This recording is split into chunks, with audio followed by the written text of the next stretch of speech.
The town of Farmington. Respecting history, planning the future. I'd like to call the meeting to order and ask all of you to join us with the Pledge of Allegiance for the Farmington Town Council meeting. I pledge allegiance to the flag of the United States of America and to the republic for which it stands, one nation, under God, indivisible, with liberty and justice for all. Tonight, our first item on the agenda is a public hearing. Paula, would you read the... Notice of public hearing concerning the issuance of bonds by the Public Finance Authority and a plan of finance for Mosaic. Notice is hereby given that the Town Council of the Town of Farmington, Connecticut, the town, will conduct a public hearing concerning the approval of the issuance of certain revenue bonds in an aggregate principal amount not to exceed $20 million, the bonds, pursuant to Section 66.0304 of the Wisconsin statutes as amended by the Public Finance Authority, the authority, a commission organized under and pursuant to the provisions of Section 66.0301, 66.0303, and 66.0304 of the Wisconsin statutes as amended. The bonds may be issued in one or more series as either tax-exempt or taxable obligations. The bonds will be special limited obligations of the authority payable solely from the loan payments to be made by Mosaic, a Nebraska nonprofit corporation, the borrower, to the authority, and certain funds and accounts established by one or more financing agreements related to the bonds among the borrower, the authority, and Wells Fargo Bank National Association as purchaser of the bonds. Proceeds of the bonds will be used by the borrower for a plan of finance and refinance comprised of the following purposes: acquisition, construction, and improvements of group homes, insulated concrete form residential homes, office spaces, warehouses, vocational training facilities, and vacant land, including but not limited to group home at following address located in Hartford County, 1470 Farmington Avenue, Farmington, Connecticut, 06032, and paying the costs of issuance of bonds collectively the project. This notice is intended to comply with public notice requirements of Section 147F of the Internal Revenue Code of 1986. All interested parties are invited to attend and present comments to the public hearing regarding the plan of finance, the issuance of bonds, and the project. The public hearing on the bonds, plan of finance, financing of the project will be held on September 19th, 2017 at 7:05 p.m. in the office of the in the Town Hall Council Chambers located at 1 Monteith Drive, Farmington, Connecticut, 06032. Date September 1st, 2017. Thank you. Kathy. Hi, we have a representative from Mosaic here, Andrea. She's going to give us just a brief overview. Good evening. I'm Andrea Riley with Mosaic here in Connecticut. Welcome. And thank you. And we're just here today to ask permission that we be allowed to spend this money at our site at 1470 Farmington Avenue. The plan would include $5,000 to update electrical panel and outlets, $13,000 for flooring, including tile in the bathroom and kitchen, and an HVAC update or replacement if needed for about $6,000. The money was procured by our national office and has filtered our way, and this much has been put aside for use here in Farmington. So per statute or law, we must ask permission and have you vote and grant us the okay to use this money at the location in your town. And just to make clarity, the money is not coming from the state of Connecticut. The money Correct. is It's coming from coming Wisconsin. from correct. It's the Wisconsin bonding, and there was, whether it's, you described it's, I think, a Connecticut state law, not a Wisconsin law that makes them. We're not actually sure, but no other state that we have business in or has some of that money had to come before the town council. But we have 3 locations that are eligible to use that money here, and we've had to go to the town council meeting in each of those towns for permission. Thank you. Any questions? Okay, thank you. Thanks. And just to have everyone understand this clearly, this is a public hearing time. So now I'm going to open it up to public comment, but only on this issue. And later on, we'll have a regular public comment that anyone can give a public comment about anything going on the agenda or in the town. But right now, this is public comment on this specific issue of Mosaic. So if anyone would like to comment on this during this public hearing, please come to the podium. And please state your name and your address, and you have 5 minutes.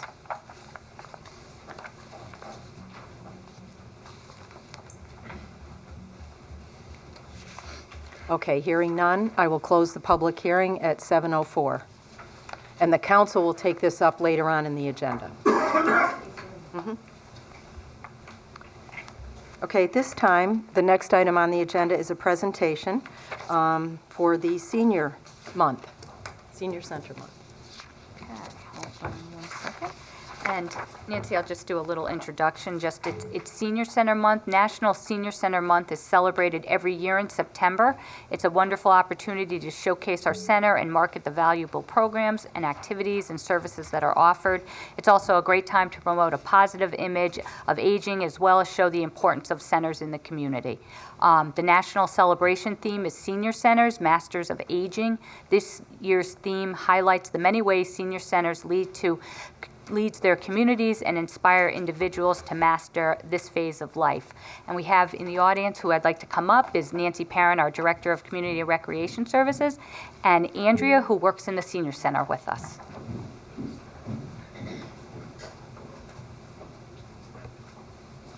Hi. Good evening. This is a great item to celebrate, National Senior Center. I think that one of the things I feel so proud about today to be able to celebrate this is that we do a great job with seniors in our community. I actually was on the Board of Services for the Elderly and involved very much with that through the years and Meals on Wheels, and we have great programs that work in conjunction with one another with Nancy Parent and Andrea right at the Senior Community Center. But I think we do a great job with our seniors, and one of the things that's so very important that we really pay attention to is being able to have seniors continue to be vital people and vital citizens in our town. And when they continue to look for programs and things that they can do, things, whether it's programs or needs that the seniors have, and the ways that we can address that to make people more able to stay in their homes, more able to be active and be part of the community for a long, long time. So we thank you very much for your help with that and your caring and your commitment to our seniors. With that, I'll read the proclamation. Whereas the month of September is National Senior Center Month, and whereas this year's theme, Senior Centers, Masters of Aging, emphasizes the core ideals that many older adults want to achieve: empowerment, enlightenment, engagement, and enrichment. And whereas aging masterfully is accomplished through meeting the ever-changing needs of our growing senior population, the Farmington Senior Center is a resource and advocate for our older adults and their families and serves as a focal point for the town's seniors. And whereas our programs and activities promote physical, intellectual, and social well-being, as well as encourage independence, self-worth, and dignity throughout our adult community. And whereas the Farmington Senior Center has increased the monthly schedule to 170 programs with an average attendance of 1,800 per month and 21,664 visits annually. That's amazing. Whereas significant growth can be attributed to specific program areas ranging from educational presentations to physical, mental, and social activities, including the establishment of an active fitness center. Whereas the town of Farmington, through the Senior Center, with support from social services, provides comprehensive services and programs for seniors and their families.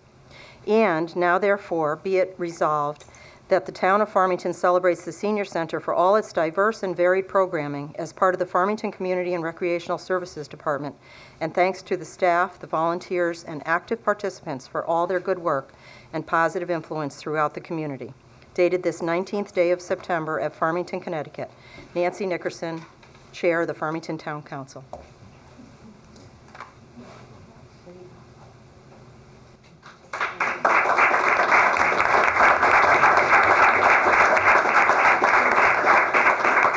Well, On behalf of the Senior Center, I would like to say thank you for this.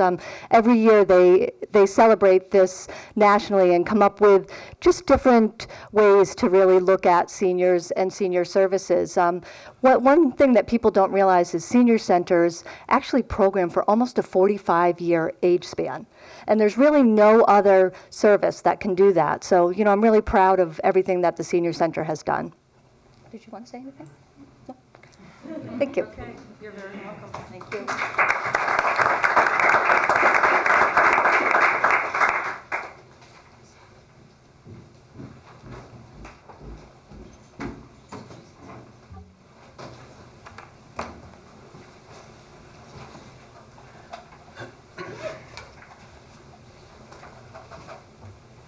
Our next item is new items.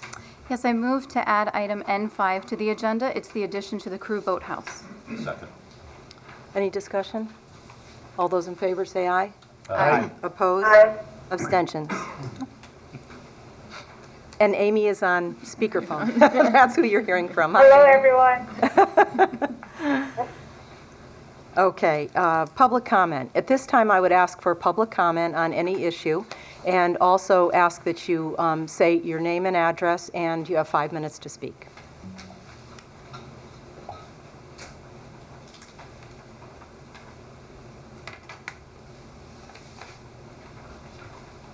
No public comment? Okay. We'll move on to reading of the minutes. G1. I move to accept the minutes of the July 10th, 2017 Special Town Council meeting. Second. Any corrections? All those in favor say aye. Aye. Opposed? Abstentions? Okay. All right, I move to accept the minutes of the July 11th, 2017 regular Town Council meeting. Second. Any corrections? All those in favor say aye. Aye. Opposed? Abstentions? Okay, thank you. Communications and written. We have 4 communications that were in your packet. One was from the DeCruz family, just thanking us about our efforts with Sarah Drive. We also have a correspondence from our auditors by law, federal and state law. They're required to send us a communication to the people that, the town council every year. We get this every year. It just explains what their role is, what the management's roles are, and what the focus of the audit will be. So it's just a standard document that we're required to give you. And then we have 2 correspondence that I had written, one to the state legislators and one to Secretary Barnes. These were some things that were going on over the summer months. One of them is about, and both of them deal with the state budget. So you have those for your information. Okay, thank you. Report of committees. UConn, we're setting up a meeting now with UConn in the next month. Land acquisition. Nothing to report. Green efforts. So the Green Efforts Committee is looking to make improvements to Farmington Cleanup Day, and so they'll be working on that throughout the fall and winter, and hopefully the spring cleanup will be more successful than ever. Thanks, John. Joint Town of Farmington, City of Hartford Committee. They've actually, as I reported last, have gone out for their RFP. We should be meeting soon to find out what those details are. Bike Committee. So the Bike Committee continues to identify the best routes on roads throughout the town, and is beginning to put out signs and sharrows to identify for bike riders and for drivers where those places are. Thank you. Gateway. Nothing new to report. Building Committee. Nothing. Report of the council chair and liaisons. The chair report. I first want to remind everyone that Unionville Day is September 24th, and it's from 12 until 5, and you'll also have a 5K that day, if anyone is interested in running. Also, we will, this fall, we're not quite sure of the date yet, but we will be having a ribbon cutting for the rest of the path that's being completed over the bridge that was put over Route 6. And that will be complete to Plainville, and it will complete our Farmington Unionville path. So we'll look forward to that in October, let you know. Also, this month, every month, we have a regional meeting of probably about 10 or 15 towns in the area. And we had our meeting last week, and we met with our legislators, and we were quite vocal, all the towns, in making sure that they think clearly about structural changes to the budget and not adding new taxes, and thinking about what each communities like Farmington and Canton and Granby, all the way up to Granby and East Granby and Barkhamsted and all around the area, what it means to each of us. So I think we were very strong in our convictions, and hopefully it will benefit all of our towns, so certainly Farmington. Board of Education. Madam Chair, we will be discussing later this evening a contract between FASA and Board of Education. And school is back in full swing, and I think everything's gone pretty well. I know my kids are doing okay. Both of them are in brand new schools, and one of them is in the high school, which I still can't believe. But so that's my report. Okay, thank you. UVIA. I'll just second the September 24th, that's this coming Sunday, Unionville Festival. It's the 12th annual one. Some new things this year, musicians, vendors, local businesses, but there will also be pet adoption this year. So definitely come down. Wow, great, thank you. TPZ. Nothing to report. WPCA. Nothing from the commission itself, except to just clarify to the public that our neighboring towns, as well as the University of Connecticut Health Center, they do in fact pay for their usage of the water treatment facility. I second that Thank clarification. you. EDC. Nothing to report. Human Relations. We have a meeting on September 27th at 6:30 at the Community Center, and we'll be welcoming Matt Walsh, who's replacing Matt Bloom on our committee, and I know the commission is very much looking forward to getting to know him. Thanks, Amy. Yep. Chamber of Commerce. The Chamber of Commerce had a really exciting business after hours last week at the new restaurant there over on the Exchange, Butchers and Bakers. Butchers and Bakers, yeah. And they're bringing in a lot of new people, and it's a lot of young people, a lot of young entrepreneur types. So somebody's doing something right, whether it's Rose or the chamber itself. But so that's my report. Thank you. Other liaison reports. Okay, report of the town manager. Kathy. You have my report in front of you. We talked about the Senior Center Month. Just to let you know that there was a meeting schedule typo where we wrote that the Saturday meeting that we usually have for the budget would start at 4 p.m. instead of 9 o'clock. So it was just a typo, and just I'd like consensus that you guys didn't want it at 4 o'clock. We don't usually do it at 4 o'clock on Saturday, and that I can just change that. Yes, we'll be done by then. Okay. I don't know if you came into the parking lot today, but this is our outdoor lighting project, and this is a project, was a joint undertaking between the town and the Board of Education, and it's moved into the construction phase. The exterior lighting project touches all 7 schools in the town hall. Last year, we awarded the contract, and this project is relamping of the exterior buildings and site lighting to LED lighting. Several schools in the town hall have had their exterior lighting completed. Additional lighting will be installed for increased security at some locations, and we anticipate this will be done by Halloween. The best part about this project, it has not been funded by taxpayer dollars. It's been our Amoresco, our performance contract money, and we've also received a few green grants, and so we're underway, and it should be helpful to improve our lighting, especially at the schools in the parking lot, but as you guys come out here at night too, our lighting is really very poor here too. So that's that. It's been nice to see the fruits of that Amoresco project that's been around a while and offered a lot back. Yeah, it really has. The next thing is that sale of state land, and I put a map on there. Says Andy Del Santo is the owner of Andy's Kitchen, which is located in the former Loman's Plaza. He's been there for 28 years. He was notified last month by the plaza's new property owners that he must find a new location by September 2018. Andy would like to keep his restaurant in Farmington and relocate his successful business to South Road.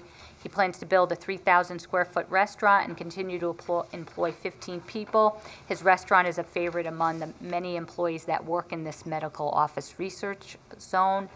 I've been contacted by the state of Connecticut. As I think you might all know, is that the town has the right of first refusal on any of the property that the state owns if they're going to sell it. Their intent is to sell it to Andy, and they have asked me if we are interested in the property, if we're interested in buying it. We've talked to most of the department heads, and it's, I think, a good property for commercial. Andy wants it. I don't think we are in the position right now to be buying the piece of property, but I'd like consensus. I mean, the choices are, we say we're going to buy it, or we just say that we're not interested. So I'd like consensus that we're not interested if we're not interested. Comments? Not interested, let them build. So question, I'm not interested in buying it either, so my question is, has this gone through TPZ yet? No, and it's So- all the sale with the state and the TPZ is all part of their the owner's responsibility. So even if we say we don't want it and he buys it, he still has to go through the whole regulatory process of TPZ. So they haven't connected with the neighborhood yet? I don't think so. Okay. Yeah. Hey, Kathy, just a quick question because I'm slightly confused by the map. Is this currently residential zone? They have recently changed up the zone in that area. This property is zoned as actually open space, and the reason why it's zoned open space is because all state of Connecticut property that's located in Farmington is zoned open space on all our maps. But it is, I think it could be, they have to get a zone change. If you remember, Bill Warner has been working on that end of town, and they're doing like what is it called? Floating zone on Floating, top. yeah. And I'm pretty sure this is the area that's part of. Right, but that will be through the whole TPC process. I'm happy Andy's staying in town. I just want to make sure, as John noted, that the neighbors, there are residential properties in that area, and that they're all, informed and have the right to speak. Absolutely. Other questions? So I think it's clear we have a consensus then to let them move forward. Okay. Yep. Good. Okay. All right. Our next, wanted to give you an update on a state budget update. I left everyone a chart in front of you that Joe worked very hard of trying to get it organized. And let me just see where I am. Hold on one second.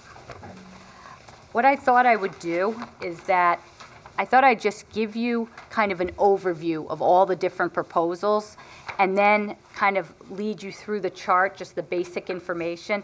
Again, these are just proposals, and where we stand right now is that the governor has said he's vetoing the last proposal. So this is really just a moving target, but I just wanted to give you kind of an overview of what each one of the proposals state, what it means to Farmington, and also the governor's executive order that could come through, I think, in the beginning of October if a budget's not passed. So I'm going to start with, I'm calling it Governor's Proposed Budget 1. And in general, the themes of his budget is that there was no ECS funding. Is that the And that's, point to which? yeah, that's the governor's original budget. That's one. And so there was no ECS funded out, and the ECS funding, basically his theme was it was allocated statewide to the poorer towns. There was a large contribution that he was asking for the towns for the pension. He cut all of Farmington's ECS funding, and one of the things that we talked about in length, and it's still going on, is that us now paying a portion of the pension, is it legal? What's the fairness to it? There's been no studies on it.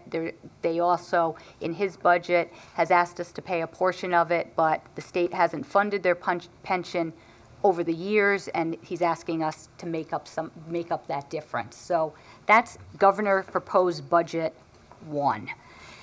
If you go on the chart and go to Governor's original budget and you walk all the way down to the end, and then I've highlighted the adopted budget, his budget our funding would go to $1,333,000 and change.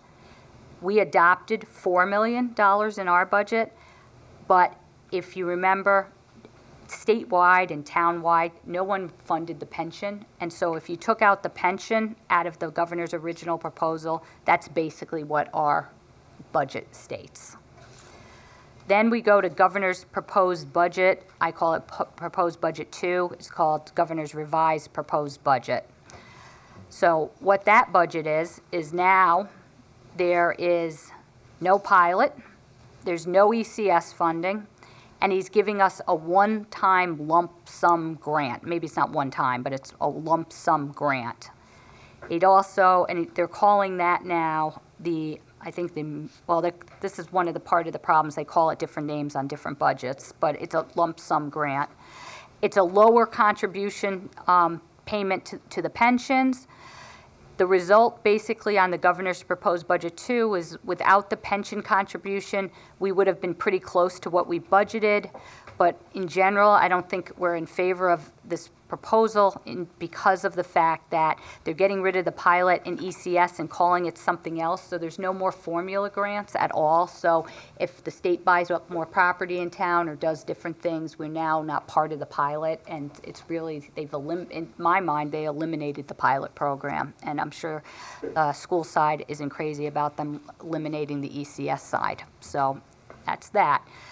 If you go down and you look and you go down to the end, you can see that the governor's revised budget is $3,068,000, and we have budgeted $4 million.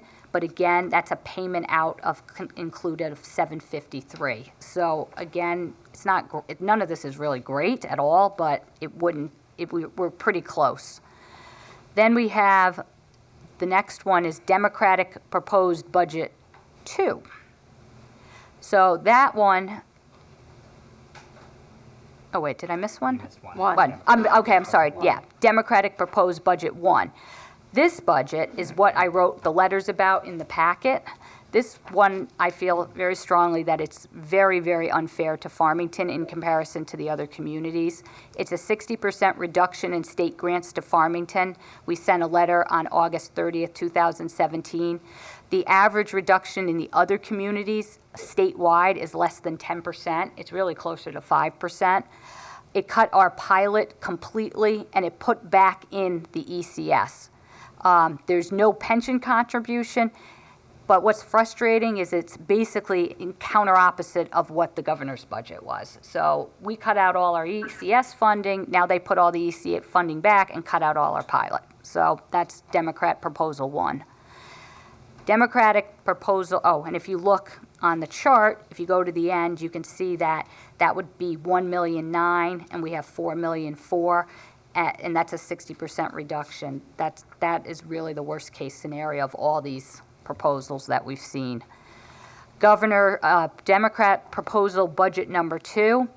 That one has some money for pension contribution, but we're not sure how much. We've stated on my chart that it's $753,000, but they don't say that, so we just made an assumption it's the governor's number. But again, this is very difficult. They don't give you any numbers.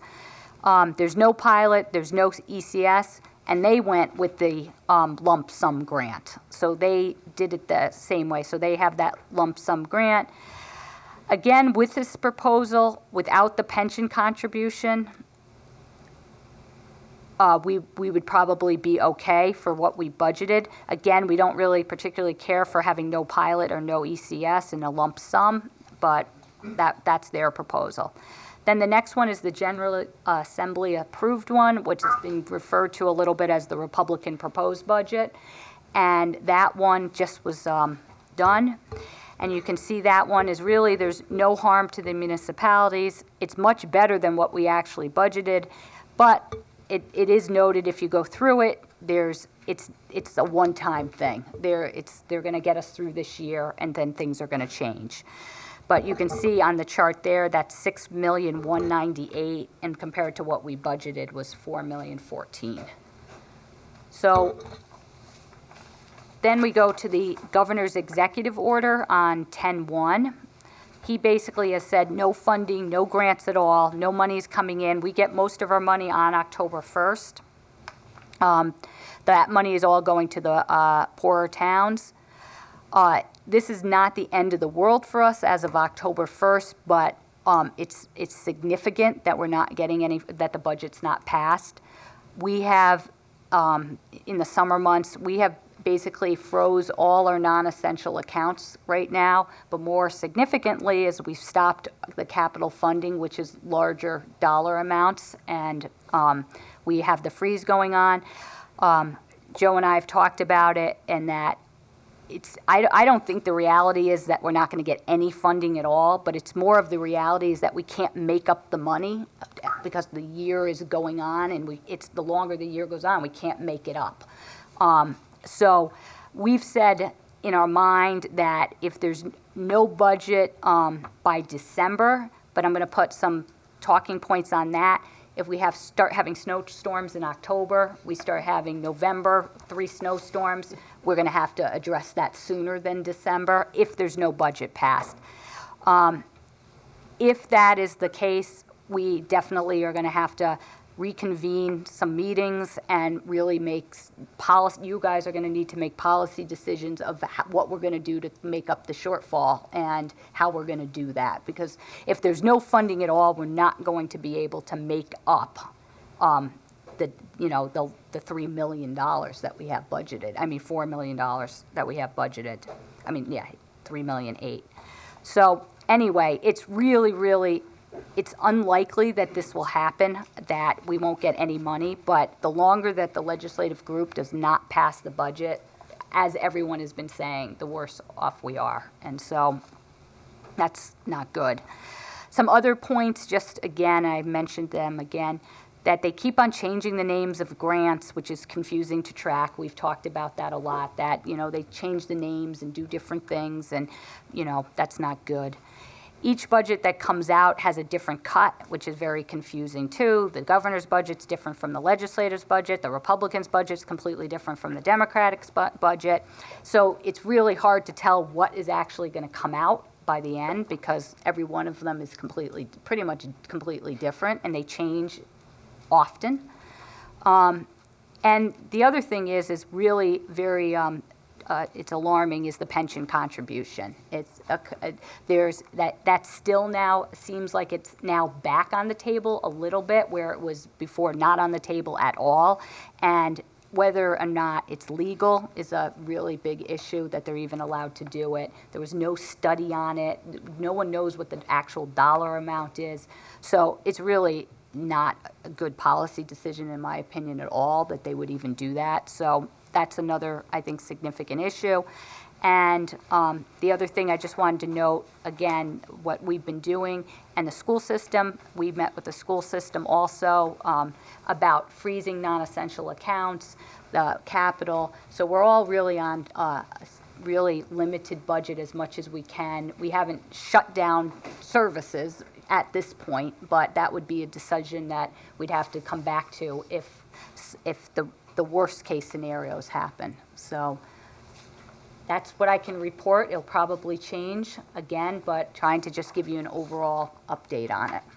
So I don't know if you have any particular questions or comments. Just to add to that a little, Farmington's not the only one that's looking at the legality of how we do the teacher funds. COST which is a consortium of small towns, and other groups are really banding together to find out getting to the bottom of how to really fund these things. So, and Kathy talking about, finding out what really is is Farmington's obligation is what we'll find out first, I think, before we're jumping into anything. So, but there are other organizations out there that are helping, and CROG and a lot of CCM is on top of many things, and what we what we can look at. And I know a lot of the school organizations are right on top of things. So we have a lot of groups that are involved in this, and we'll all just keep you informed as we go. But questions from the council for Kathy or Joe? When would the governor veto this if he were to?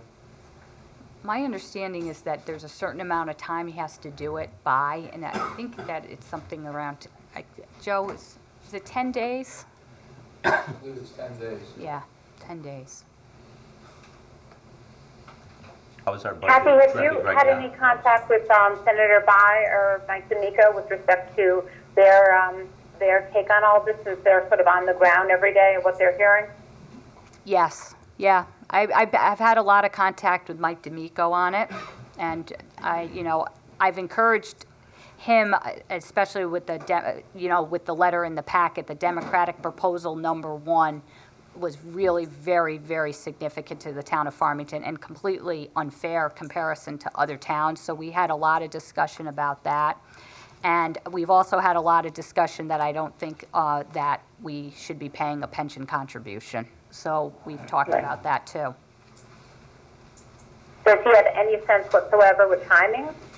I mean, how long can we all be in limbo? Honestly, Amy, I don't think they do. No, I don't either. And I've talked to Mike D'Amico, and also Kevin Whitkos was at our meeting, and Representative Leggett was there, and we talked at length about what it means for us, for all the towns, if we don't know sooner than later. And I think many of you saw in the paper, I mean, they had dates as to, December or even March that they could go, which was just astounding and totally irresponsible. So, we were vocal about that and how much it what it means to the town, and very vocal. I mean, I know Kathy has spoken, and I have to Mike D'Amico a number of times too, about getting us some budget sooner than later, because it puts us in a very bad spot. And depending on what the level is, and depending on what it means with the pensions, it could go anywhere from we could be okay to any kind of other taxes or taxing. We just have no idea if it's a very big cut. So certainly sooner than later. Just sort of one follow-up, and I guess this is both for Joe and for Kathy. Assuming we have sort of a normal weather year, at what point are we going to have to actually start looking at alternatives? We don't have massive snowstorms all through October. At what point do we need to start tweaking and changing? Like I said, until we know what the budget is, because each budget has different ramifications to us. So until we know that, but if there's no budget passed in October, our feeling is if there's not any large snow or really something that goes on that it's going to take us over budget, we could hold out probably till December. And it's not really about it's not so much of a cash flow. It's more about taking money out and then not being able to repay it because of the fact that we don't have enough time in the budget. And that's really a policy decision, what the council has to decide what they want to do. And so we think that again, October, if the executive order goes, December at the very latest, we'd have to have a true policy decision about what the council's direction they want to go in. But other than that, the budgets are so flip-flop, Amy. I don't know. I really don't know truly what our risk is. They've all been relatively, I think would be okay, except for that one proposal, what I'm calling Democratic Proposal 1, where they cut 60% of our funding. All the other ones, other than having the pension in it, I think that will be all right this year. Yeah, no, and realistically, I mean, we all hope we will be all right. My concern really is this limbo that we're in until that happens. And hopefully there's pressure that gets some fixed in. And I assume you've conveyed that to our legislature, our representatives. Yeah, I think at this point we just need to know what the budget is, and then we can Right. then we can act Once we have the budget, appropriately. then we can address it. Right. But most of these budgets it sounds like the 30% that we anticipated is going to drop. Most of these budgets are about there, except for that one budget that you're talking about. Right, exactly. Thank you. Sorry, I know it's hard for me with remotely. I appreciate the help here. No problem. You're actually very clear, Amy. That's pretty, it's pretty good. I'm impressed. Other questions? What's the current fund balance right now? 11.6, I 6.4. think. How's our operating budget doing right now on the town side and on the board side? Are we trending as per usual? Do we have any? Well, we're trending less because we have a spending freeze on it. Yes, so has that helped us for Yeah. the first 3 months? Yeah, it definitely has, but what's helped us more is that we've stopped the capital spending, Right. which is the larger dollar amounts, and so we've stopped that. But we're gonna have to address that. We can't just say that we're not gonna do any capital expenditures, because there's things in those capital expenditures, some of them may be required by law, some of them are things that I think we really are mid-project, there's things that we have to look at. So, again, I think what we're watching it very, very closely, and again, I'm hopeful when all kind of comes to fruition, we're close to what we budgeted. Okay. How's the board doing? How are you guys doing? We're doing well. We just looked at our financials. We'll be having a board meeting for the July-August financials, so things are looking good right now. I think just like snowstorms for us, the areas that can swing pretty significantly would be special services. That's an area that can change dramatically very quickly also. And self-insurance. And the last area would be if we have any facility issues that we did not anticipate. Right. Kathy, when you say there's requirements by law, is that actually by statute, by town charter, a little of both? Requirements by law For capital spending? What we're required? Is some of that code? Yeah, we have in our capital budget, some of it is a code compliance. I'm not sure if I don't remember directly right now, but but I'll give you an example. Reval.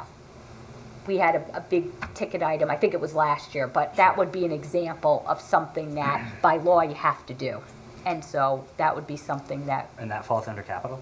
Yeah, that's in our capital Okay. budget, yeah. Another example is, and this is minor, but it's still important, is that our plan of conservation is due, and that's by law. And we've stopped that, and our planner is doing the work for it, the verbiage, but you need significant mapping and things that go through it. And again, we're holding off on that, but that's due, but it's not a large ticket amount, but we're holding that because of something like that. You brought my budget.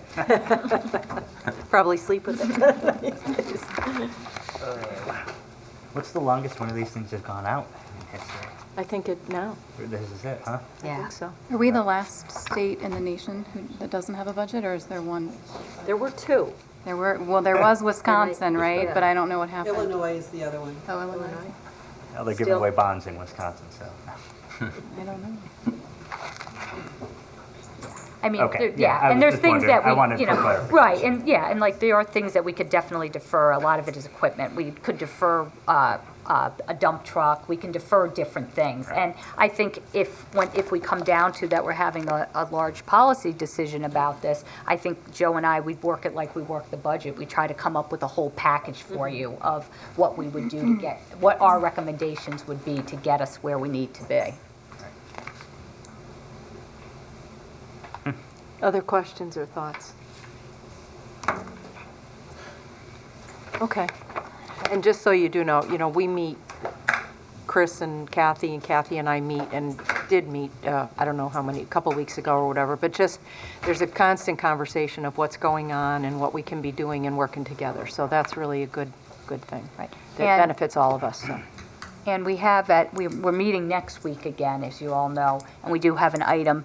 I don't know if there's going to be an update from that, from today, but we have it listed to talk about it again next week. So we'll probably be talking about it at every meeting, and Yes. hopefully, but we did delegate enough time for, one, if the governor's, if a budget is actually approved, we have time to talk about what that means for us.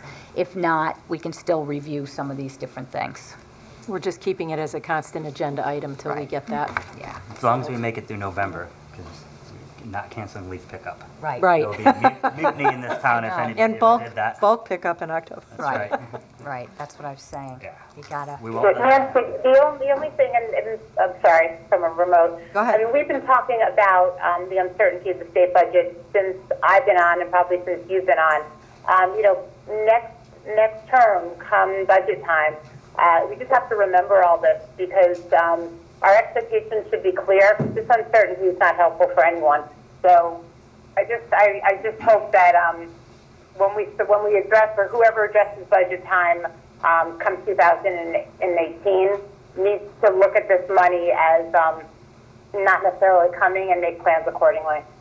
Well, I think fortunately, I think we as a council have been doing every year, unfortunately, been But we've cutting watched back it slowly on what the happen. grants We've are. watched the different, how they change what each grant is. And I mean, I've always gone to the bottom line, to be quite honest, because they keep changing the names on me. It really just matters what the final number is. But I don't think, I think what's going on this year is unfortunately going to be the norm for a while. And it's in the best interest of Farmington to not expect that it's coming. Other comments? Okay.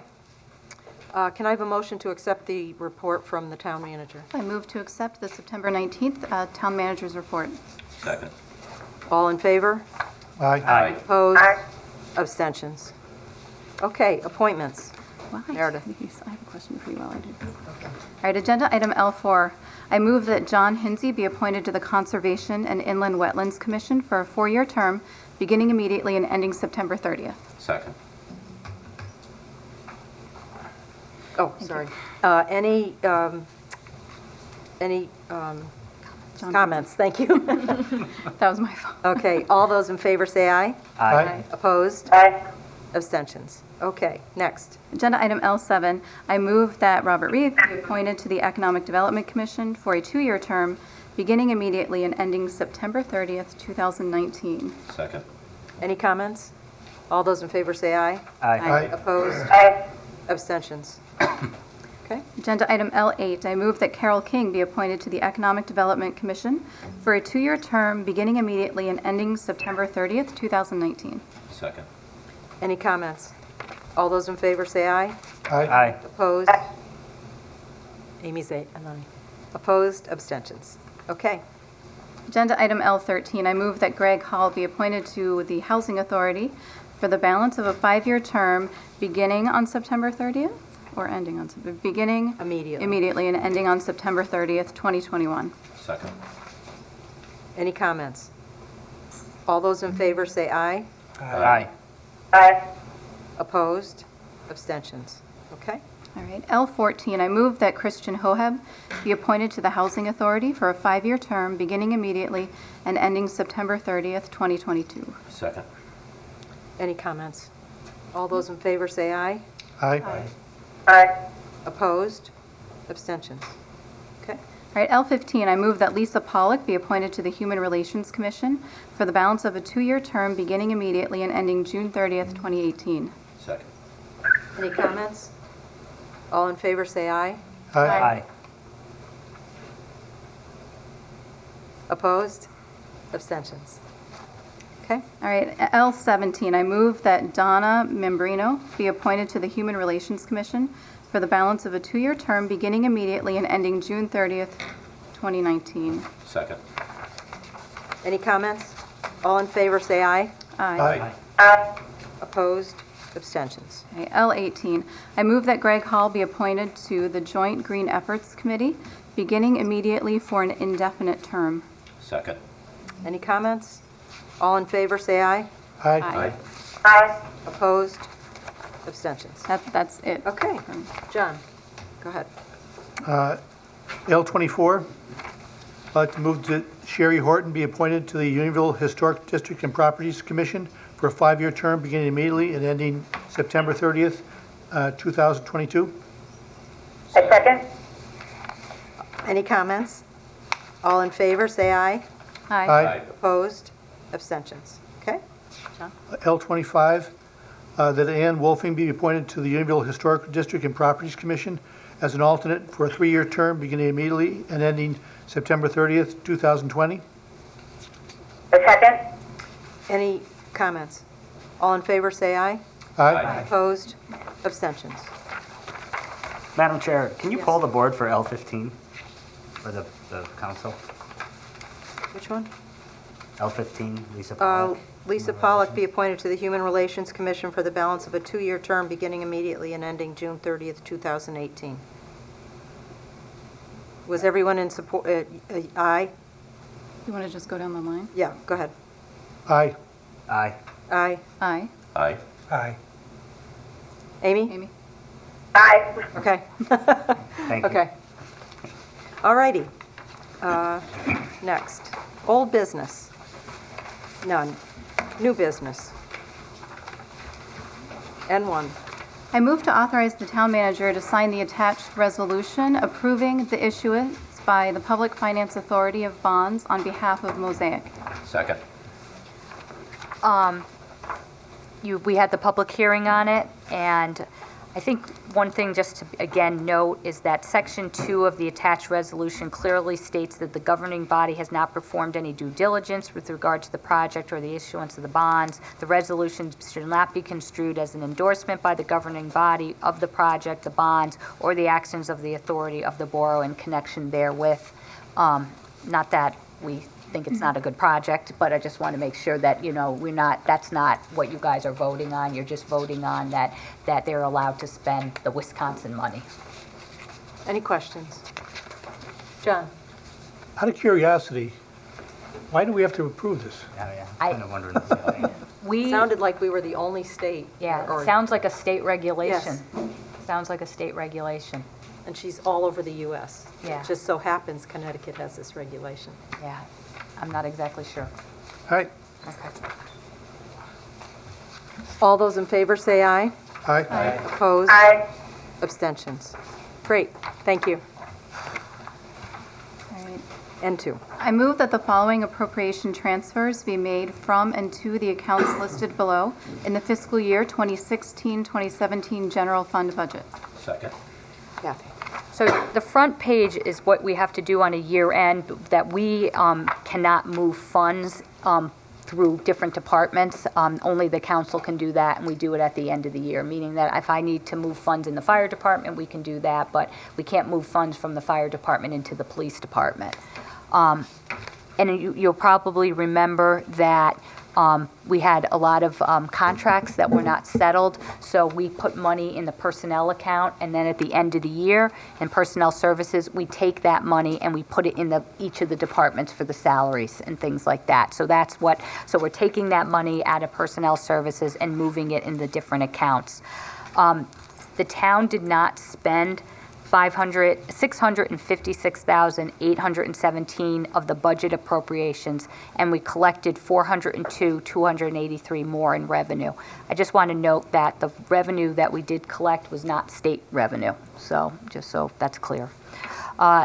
This resulted in a positive result in operations of $1,059,100 in fiscal year 16-17. Unassigned fund balance as a percentage of the 17-18 general fund revenue is 11.64%. These transfers are needed to cover overages in the various departments, budgets as part of the year-end closeout. Most of them have to do with the salaries, not all of it. There's other things too in there. And then Joe did a nice report for us, just going to give you a couple of highlights for it. On the revenue side, very much kudos to our tax collector. She collected 99.7% of the taxes. It's probably one of the highest, if not the highest, in the state of Connecticut for tax collections. So we did receive over $294,000 in tax rates, and most of that is because her percentage was a little bit higher than what she usually does. So even though 99.6 is great, or 99.4, but she did 99.7. So that was very good. The other thing which is interesting is that our investment income, even though our rates are still under 1%, but they're well above the 0.2% that investments were earning over the past few years. So that gave us some additional revenue. Our grants, pilots, and education grants, we did receive some other funding for the state grants, but we also lost $161,849 in education grants, and that was a mid-year cut, which again is something that we don't really appreciate, is having a mid-year, having the cuts, but we did well there. On the expenditure side of the budget, we did not spend $656,817. A good portion of that savings was because we didn't hire a seasonal construction inspector in the engineering division. We also, a payroll person took a long time for us to hire in the police department, and overtime savings were realized in the police patrol unit. And we also received several grants to offset certain overtime expenses. So we were able to not spend $111,000 there. We did very well on our benefits with our renewal rates, our benefit savings. We went out to bid on a few things. We received good results, so we did well there. Some of our other accounts, various accounts that we were able to have some savings in. And utilities, we did well on. We were off on gas, but we were okay on. We were off on electricity, but we did very well with gas. It's not a perfect science with these things, but I'd just much rather be saving money, not losing money in those accounts. So overall, I think that we had, a good financial year for us, and we were able to return some money to the town and improve our fund balance at 11.64%, which we are aiming to strive to continue to raise that fund balance. So I don't know if you have any particular questions. Obviously, the bottom line here is that we're $1 million in surplus, and it's in various areas, for instance, the gas costs. How likely is this to continue right through this year as well, and be helpful to us in terms of making up differences? Again, if we had a year like this, and that's one of the reasons why I said earlier December is the time, because we do usually, with doing some spending, we always look for cost savings, we do different things, but we did have a year where it took us some time to fill vacancies and different things like that. So I don't think, it's unusual to have this type of year, but that said, we may be able to pick up some to help us in this year we live in right now. All right. The second thing is under expenditures on the education. I see the numbers there, and the variance is $2 million greater than the variance that's listed. So I'm not sure which number is wrong. Yeah, I just saw that. Last Joe.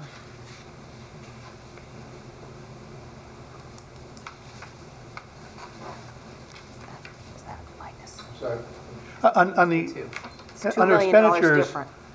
on the education, you're looking at $62 million budgeted and $60 million spent, and yet you have $9,000 difference. So that's $2 million off. Sure what you're referring to? This Joe. I'm sorry, that's probably a typo then. But is the spent the typo, or is the variance? The correct amount of the expenditure should be $62,676,721. Oh, you. Okay, So so that should be a 2 That instead should of a be a 0. 2 instead of a Okay. 0. I'm sorry, I apologize for that.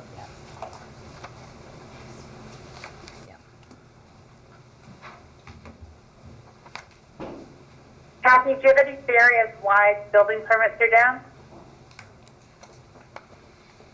No, I think that, I think we are doing pretty well with that, but I don't, I think there's somewhat of a slowdown in general, but we also have some different growth. We had a very slow first start of the year, and then the the end, we picked up incredibly. So I think that this is about, it was $40,000. I think, we've had some really, really high building permits. I think we're going to go back to more on this range if we look at, our 10-year average and the cost of living, the changing of the money, the rates and things like that. If you, and actually this would just be helpful for a future meeting, if we went back 10 years, are we seeing more often that we are in as good shape like this and we basically have a little more than we planned, or are we seeing the opposite? I mean, it would just be helpful to get a 10-year mark as to how often we're ahead and how often we're a little behind.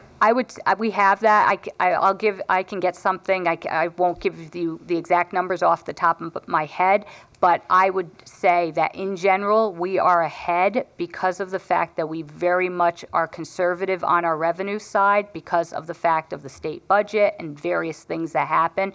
I think when the budgets were very, very tight, during the 2006, 2007, and during that time, we probably were not, but we always have budgeted the governor's numbers, and in the past, the legislative group always gave us more money than the governor's budget. So we were always ahead on the revenues, which was always our approach, that you'd rather return the money but make sure you had enough money if you had snow or if you had various things that went on. But obviously with this type of expenditures, I mean, there's definitely different things because of the vacancies, but we're going to evaluate all the accounts and see if there's, some of these things, the materials and supplies and the contractual services, and see if we need to look at those about what we're putting in the budget too. Right. No, these are great numbers, Kathy, please. I mean, I was very happy to read the stage. But actually, if our next meeting, if you can get me that list, Sure. It would be really helpful for me long term. No problem. All right, thank you. Other comments, questions? Okay, I just want to say, I think you do a great job, you and Joe, and with where we're at today is really a matter of good planning. That's one of the things that we pride ourselves on in Farmington, is planning well.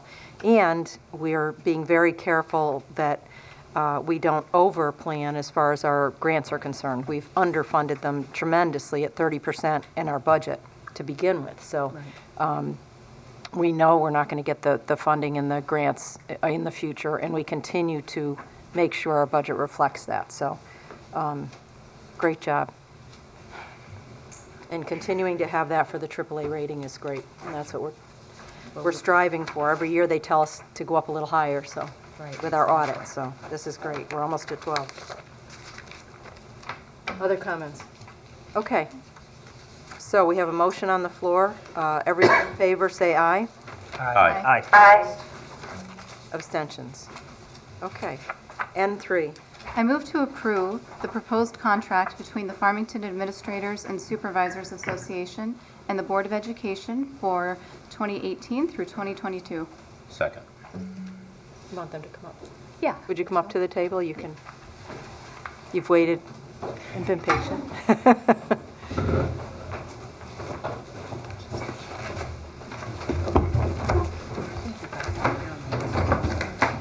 Oh, okay. Yeah. I think, if you can all just kind of talk where the microphone, right now it's good for Amy, so if you can kind of go in there. Great. Just like to thank you, Chairwoman Nickerson, for Fagan, our chair. inviting us to appear before you tonight to consider the contract with FAFSA for the 2018-2021 year. With me, obviously, as Superintendent Greeter, Mark Bloor, who chaired our negotiations committee, and Vince Lumpfontaine, who will go over some of the details. I thought I'd just make some, comments to open, which, I think it goes without saying that we're sort of, and everybody appreciates, we're in sort of an existential crisis with the, our financial situation, and we entered into this summer negotiating not only FAFSA, but the nurses' contract, sort of shrouded in uncertainty, financial uncertainty. I certainly like to, compliment and Mark, the other members of the negotiations committee, Liz Fitzsimmons, Michelle Hamilton, Kathy, and Vince for all their efforts.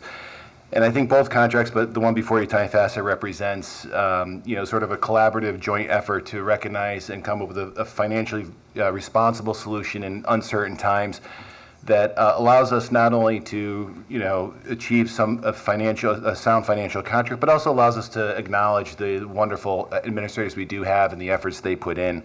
And we also don't negotiate these contracts in silos. We look at them collectively, with not only the nurses, but, with the CILU and others. And so we kind of try and move these contracts together with a long-term vision of where we want to be over a couple of years, as reflected in some of the changes with regard to the insurance plan and everything. So I would maybe defer to Vince if you want to just walk through. I think you've been provided with a summary sheet. If you just want to walk through some of the details in a granular, quick level, Vince, that would be great. So the term of the agreement is a three-year term,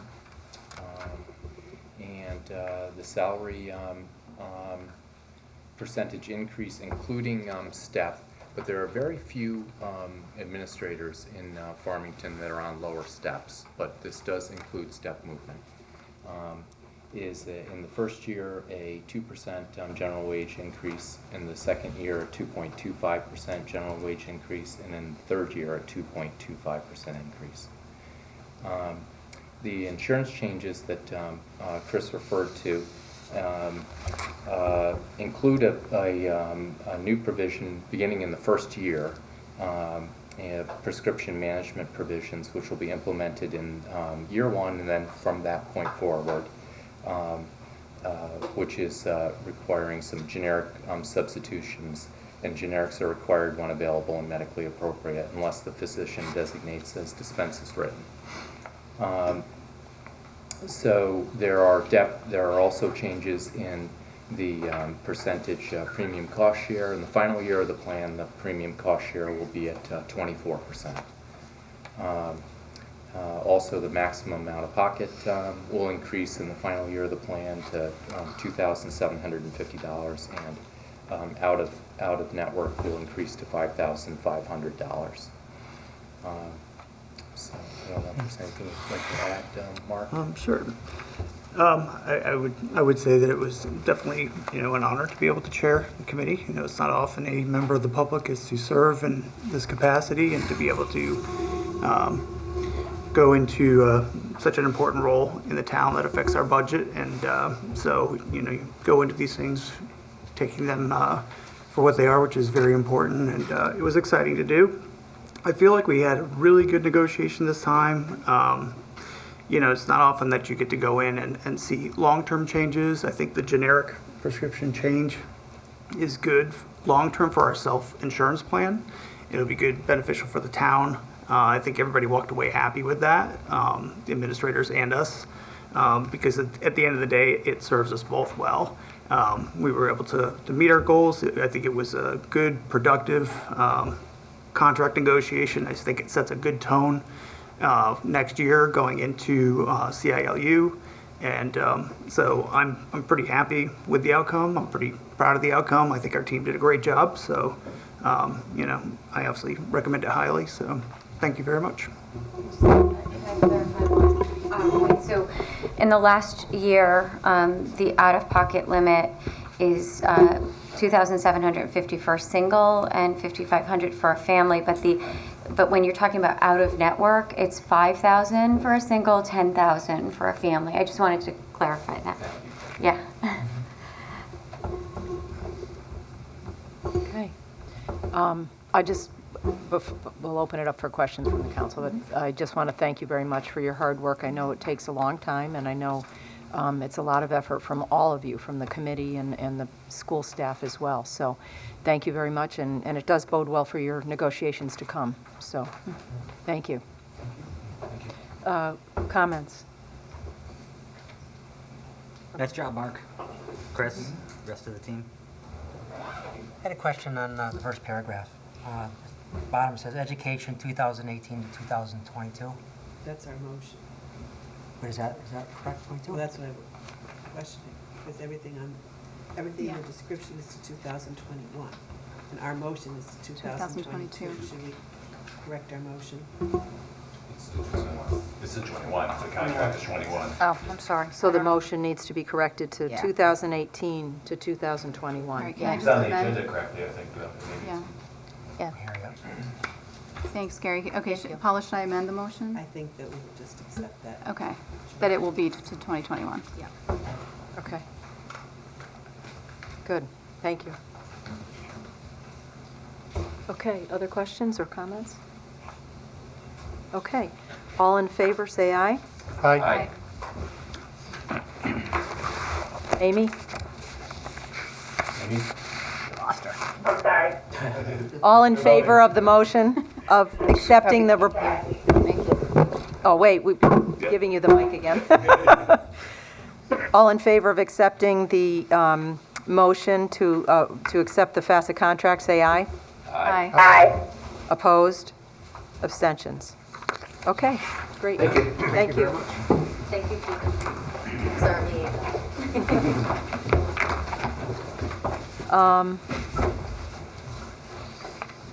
Okay, 4, N4. Right, I move to approve the property tax refunds as shown on agenda item N4. Second. Any corrections or comments? You all remember why we have so many at this time is because it's tax collection time. Yep. Okay, all those in favor say aye. Aye. Opposed? Aye. Abstentions? Okay, N5. I move to recommend the construction of an approximately 2,500 square foot expansion to the existing boathouse at Tungus Mead Park to the Town Plan and Zoning Commission for a report under Section 8-24 of Connecticut General Statutes. Second. So what we're doing here, if approved, would be sending this to an 8-24 report with the TPZ. The Farmington crew, the Booster Club, have proposal to expand the existing boathouse down at Tungus Mead by approximately 2,500 square feet. The existing boathouse is approximately 4,250 square feet. The purpose of this expansion is to create an exercise room, heated changing rooms, and a small media center. The Friends of Farmington crew are paying the expansion and all the other expenses. That includes any kind of in-kind services or anything like that. We're not doing anything for this. This expansion will require permitting with the Inland Wetlands Commission and with the Town Planning and Zoning Commission. These meetings are tentatively scheduled for late September through mid-October. The Friends of the Crew have already reviewed the proposal both with the Farmington Board of Education and Ms. Porter's and the athletic director. Both entities have provided letters of support for the expansion. In addition, there is an existing lease between the Town of Farmington, the Friends of Farmington crew, and Ms. Porter's, which will need to be amended to revise a sentence in the lease that prohibits expansion of the building footprint. In researching this matter, it's believed that this sentence was originally added to the lease to ensure that all parties of the lease would have to be notified and prior consent to any kind of an expansion. It's really a very long and convoluted lease that was done back, and I think part of it was no one knew how it was going to work out between sharing a boathouse with Miss Porter's school, with the Farmington crew, what our roles were. So it's a very, very long, and when you read it now, it's very surprising what the lease is like, because we have not had one problem with Miss Porter's, with the crew, and anything since they built the crew house. But anyway, there is a lease document that has to be signed by everyone. So the reason why this is at the council level is twofold. Is one, it's our property, and we have to have an 8-24 referral to the TPZ. And the second reason is that if you agree with if it passes all the zoning issues, it would have to come back for a lease amendment. It would be one sentence in the lease, and that you would have to authorize me to sign the lease with both Ms. Porter's and with the crew people. I don't know if you have any questions about it. It seems people are very much in support of it, and again, it has to go through all the permitting process with the inland wetlands and things like that, so there's still more to come with it, but really it's an 8-24, and also the fact that I will have to be authorized to sign a lease with both parties. So, and that will come back, what did we think? Probably at the November council November meeting, the 14th. lease would come back. Yep. And I think, I just have, sorry, I just wanted to commend the Friends of Farmington crew. These are the most amazing group of families who are working tirelessly to raise money and to make that program work well. And I think it's unbelievable that they're doing this. They're raising the money on their own. And I just want to applaud them. I just wanted to say that I think that when this program began, everyone wondered how it would work, and just because there was so much going on down there, and times that people would have to work out when the boats would be on, when the people would be down there, and I think it just couldn't have worked out better. As far as the money that we all put in together, time, the different organizations, and just working together. And I know in talking to people at Porter's, and Michael Bergen's letter is in here, but they couldn't be happier, and I know the crew couldn't be happier in the school. So it's an amazing community effort with Porter's and with us, and we do it in so many ways, the swim team and all, and I think probably a surprise to so many was how many kids are involved in crew at the high school. I think it's probably the top sports and numbers of kids, and it's just an amazing group of kids that have, it's just expanded every year, and it's amazing, and it just really, and kids can go on to school after that and do crew, whether it's at college and everything. But it's an amazing program, and everyone has worked together so well. So it's really a highlight to the community and the schools here and the town. The town works to help as well. So everybody has worked well. So anything? What year was the original building built? 2007. 2007? Thank you. Wow. I remember the ribbon cutting back then. Amazing. Okay, well, thank you, and thank you to the schools and the crew team for all their hard work. All those in favor say aye. Aye. Opposed? Aye. Abstentions? Okay, thank you. Let's see. Is there land? No land. No land. So we have motion to adjourn? So moved. Any, yep, any comments? No All in executive fa- session? Oh, I'm sorry, no, nothing on here. All those in favor say aye. Aye. Opposed? Abstentions? Great.